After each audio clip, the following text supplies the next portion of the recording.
What's up, everyone? Welcome to episode 2 of Match Chats. I know it's been a little while between episodes, but I take a lot of time to kind of consider what I want to talk about, gather information, and I think now is better than ever to talk about this next topic, which is seed preservation, variety preservation, proper isolation, and just overall seed handling techniques. I think there's a lot of things going on right now in the chili pepper world, specifically on some of the forums and then some of the groups on Facebook, where we're seeing a ton of great new varieties out there. And I know that our first gut reaction is just to, oh, let me get some seeds, I want to share, and you as the grower finding this anomaly within your plants, you want to show the world. I think it's like a catch-22, really, because we want to show everybody this crazy new thing that we're seeing within our plants, and everybody else wants to get that same thing growing in their garden. It's just kind of the nature of this community. Everybody wants the craziest, most wicked, badass peppers that they can grow, and I think some of the time it's not the stable varieties, but it's the ones that kind of just pop up out of nowhere. Those are the ones that are most sought after. And I know our first reaction is to A, share seeds, or B, ask for seeds, and I think that's personally, I think that's a wrong direction to take. Now hear me out. I think that there needs to be a little bit of restraint, especially on those crazy varieties that we are going to want to replicate in future generations. It takes about 8 generations, or F8, to get a stable strain. But as we've seen with some of the recent peppers that have been out there that are at about F8 or F9, you don't always get the same pod shape throughout your entire garden. I've seen specifically with the Carolina Reaper, which is an F8 and beyond, we have a lot of people out there that are getting different pod shapes. Now, the flavor and the heat are pretty consistent on a lot of the plants, but you may not get that specific pod shape. And then you also have varieties that always are just going to spit off crazy pods. Like my Douglas is never going to produce a plant that is covered with the same pods. But I think we can kind of narrow it down on a variety to get a fairly consistent pod shape. At least I would say in the upwards of 60 to 70% of the time. There may be slight variations in texture or pimpling or size, and you're usually going to see later on in the season when your plants kind of settle into that groove, and after they spit off that first group of test pods, kind of, you're going to see a little bit of a change. But what I want to kind of get into is just the fact that I've been guilty of it, a lot of people have been guilty of it, is we see things that are amazing, and we want that now. If someone would put in the work, put in the time, put in the effort to kind of baby that strain along, it's going to take a couple seasons, and if you got a dedicated group of individuals that are growing it, you're going to see that that's going to mature, that's going to stabilize much quicker. We'll get our hands on it pretty soon, and you cannot tell me that there's not 100 other strains out there that are perfectly fine, pretty stable, and you can't grow in the interim. I actually got into a discussion today, or yesterday, I don't remember, in the past couple of days on one of the Facebook groups about a specific pepper. This pepper's thrown off red pods since the beginning, and all of a sudden it threw off a chocolate pod, and the first reaction is to share, or to ask, I wouldn't say. This individual wasn't really saying, hey, come grab these seeds. What he did was the right decision and said, hey, I'm going to kind of take a step back. I'm going to talk to the person where I got this from. We're going to kind of see if this is the phenotype that we're looking for, or if this is the accurate phenotype. And if it's not, then we want to stabilize this. Then we're going to put the work in to stabilize. If it is stable, then hey, let's share.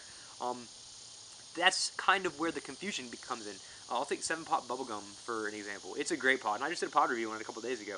But if you look at the forums on the 7-Pot Bubblegum, there are, I would venture to say 75% and above of the growers that are growing multiple plants of the 7-Pot Bubblegum do not have 100% accurate phenotype. Now, the accurate phenotype of the bubblegum is a large calyx, reddening that bleeds from the pod onto the calyx up into the stem.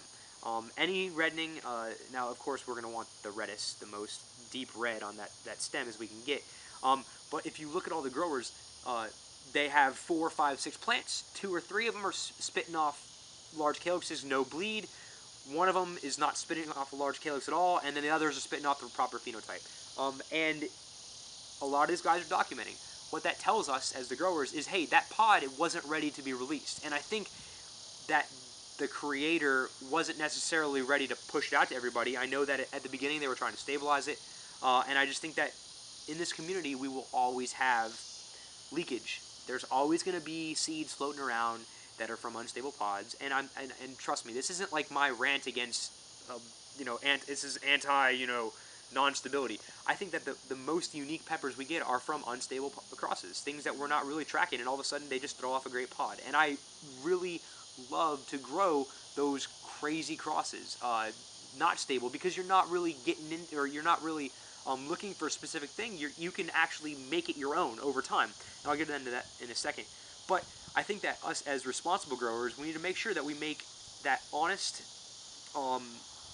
statement up front whenever you share seeds, whenever you share pods. It's okay if you share pods with people and say, please do not share these seeds. Or if you grow, make sure you mark this as unstable, or mark as non-isolated. Now, I think a big misnomer within the community is open pollinated. Peppers, on the whole, are open pollinated. Now, they can be isolated or non-isolated, but the opposite of open pollination is hand pollination. Open pollination means from the atmosphere, so from the wind, from bugs, it's open pollinated. The opposite of that would be me taking a Q-tip, me taking a flower and pollinating that flower in order to make a pod. What we need to do is get away from, oh, this is open pollinated, or this is not open pollinated. No, they're all open pollinated. What we need to do is mark them isolated or non-isolated. And then I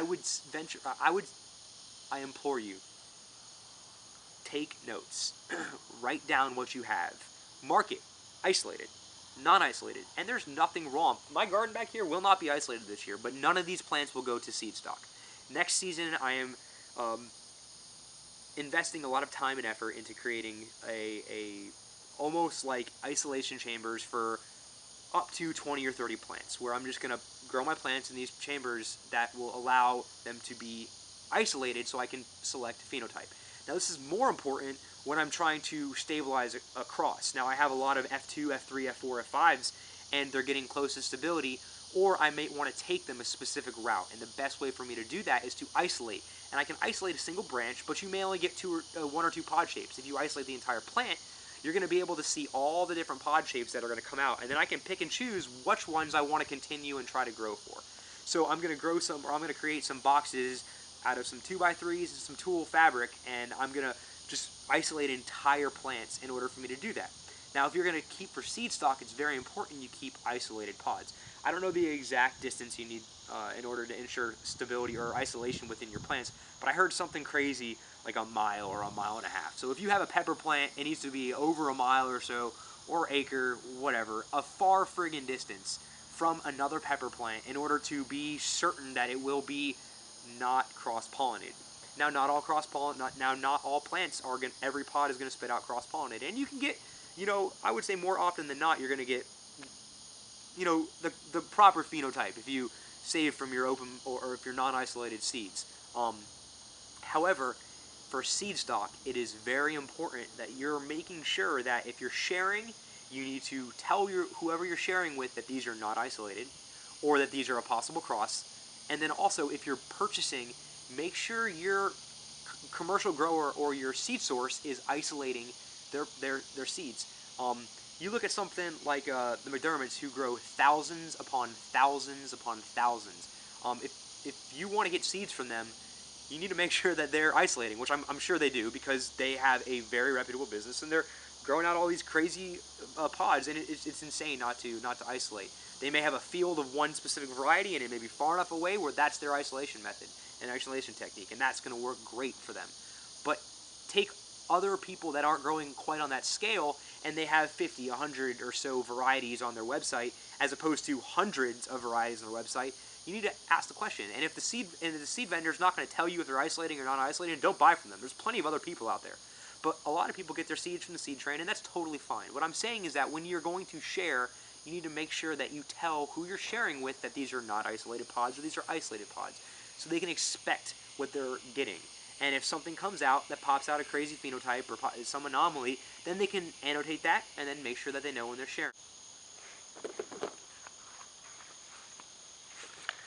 Oh, so I cut off and I was still talking for like 5 minutes. So I don't know where I left off. So if I repeat myself, my bad. I tried to go back and see where I was at, but my brain, my mouth moves faster than my brain does. So, anyways, so I'm gonna kind of fast forward into my methods for keeping track of what I have, my seed preservation type methods, and let me know what you guys do. If you have something better, like I said a couple videos before, I'm always down for updating my methods. But I'm going to show you. I'm going to take a screenshot right here of my Excel spreadsheets, and I take meticulous notes. It just helps. It's much easier for me to kind of keep track of where I get it from and what I got. I make sure that on there I have the seed type, the source, the year, if it's isolated or not isolated, and how many I have, so I can know, like, especially if someone's asking for seeds, or if I want to send a package to a random person, like, hey, the first comment on this video is going to get an envelope of seeds. I can kind of tell, okay, well, I got 50 plus seeds of this, well, I can give them some of this. If I got 75 plus seeds of this, I can give them some of this. I got 7 of these, I need to keep these because I'm going to grow that on next season. But I think it's important to make sure that you have a method that works for you. I know a lot of people put stuff in envelopes and they stick them in the refrigerator. For me, I just use, my house is kept, 75 degrees or 74 degrees during the day and 71 at night. So I've never had, or I don't have an issue with germination rate. So, alright, so what I've done is I've used a couple different methods before. I started out with just a baggie. Then I moved up to a small plastic Tupperware container. Then I moved up to a larger Tupperware container. Envelopes, and then now I have my new favorite one, which I'll show you in a second. But first of all, these work awesome for me. They're called coin baggies, alright, but we all know them as weed baggies. So go to Michael's and pick up coin baggies, or just go ask your weed dealer to throw a few in extra every time you go buy a dime bag. And I think, and I started doing it, and I threw them in, and I put little, like, okay, these are boots. These are all my boots. But what I found when I was at Walmart one day was these little 13 pocket kind of receipt accordion folder type things. And this one is my Scorpion one. I'm going to mark the outside, just not done filling them in.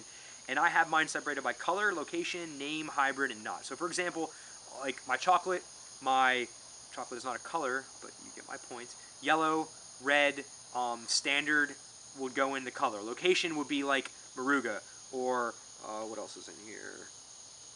This says Satan's, because it's Satan's Moruga. For name, Butch T, and I have Butch T, Mississippi in here, even though it's, I know, a location with a name. Just something to help you. And I'm not saying this works. Hybrid, these are all my crosses, so I got the, and my knots will go into separate ones, so this will be like my Moruga 7-pot Douglas F3, my Moruga, or Butch T, Primo F4, Moruga Chocolate 7-pot Jonah F2, and then my knots will go in the final one, which is TS Cardi Yellow knot. So for each one may get different. Like this one has doesn't have anything like my 7-pot with the Billy Boy, and they also have a tab for Brains and Infinities because I got quite a few seed package for that. My boots may have less, just depending on, there's not really the named one. It's going to be color, location, hybrid, and knots. So yeah, and you can significantly cut down on the space that you're using if you pick up a couple of these. A lot of something I've been thinking about a lot lately is how long do I keep them? What do I do with 2011 seeds? What do I do with 2009? Should I go back to my 2009 every season if it's a great phenotype, if it's the one I want? Should I isolate? Yes, but should I purchase new seed stock each year from the actual, like if I want Morugas, do I go to Jim Duffy? If I want Brains, do I go to Cappy? If I want Reapers, do I go to those guys? For me, I think it's important that each grower kind of develops their own niche. There's pod variation, even on stable plants, like I mentioned in the beginning. And for me, when I think of a Trinidad Scorpion, I think of a large blocky pod with a nice pronounced tail. So what I would do is, over time, I would find the seeds that I like, I would isolate a branch or so, and if each season, and if that's spitting off the pod shape that I want, I would look to continue to grow that pod shape. For brain strain, I think the only brain strain out there is a pushed in, golf ball size, lobed brain strain. It should look pretty much similar, or pretty much identical to the Moruga, slight differences. The Douglas is brown. It's, yes, you'll get red, but it's always been brown. It's not, it doesn't have that, the same texture as like your 7SR or your Brain, but it has a similar bumpy-ish but brown kind of look to it. So I would breed for that. It's still going to be my Douglas, but it's going to be the phenotype of that variety that I prefer. Now, I may never get it. I may try to grow for it every single season, and I may isolate for it, and it may never come up. But that's part of what we do as growing, is we try to do, try to get exactly what we're getting. So just kind of in summary, I would say my mission statement, my, moving forward, I think it's super important to isolate your pods. I think it's super important to mark down what you have, how you got it, where it came from, and to trace the lineage of those peppers. And I think it's even more important to, as a hobbyist, as a consumer, as a businessman, I think it's very important for you to tell whoever you're sharing with exactly what you know about that pepper. When I do a pepper review, I don't just get a pepper from somebody and stick it in my mouth and chew. I always ask questions. Where did it come from? What's the history of it? I remember doing the Billy Boy Douglas review, and I specifically went back to, there's like a 300-page grow thread on THP from the Aussie growers, and they pointed me in the right direction. That's where I got my information from. I was able to trace it back to where the original seeds came from. I talked to the guy that gave me the pods, and he told me how he grew them. He told me where he got them from, so I can kind of get a lineage, and I could mark that down on my spreadsheet so I kind of have an idea where these things are coming from. You can take this hobby to the next level. Now, don't get discouraged. If you just want to get new seeds each summer or collect what you want, it's totally fine. It's part of the hobby. It's whatever you want to do for your garden. The only challenge I would throw at you is, if you're sharing, make sure you inform those you share with. So, I know it's a bit long-winded. I thank you for sticking with me, taking the time out to watch. If you have any questions or comments, please leave them. Like, subscribe if you like what you got, and if you have any recommendations for future, please let me know. Thanks.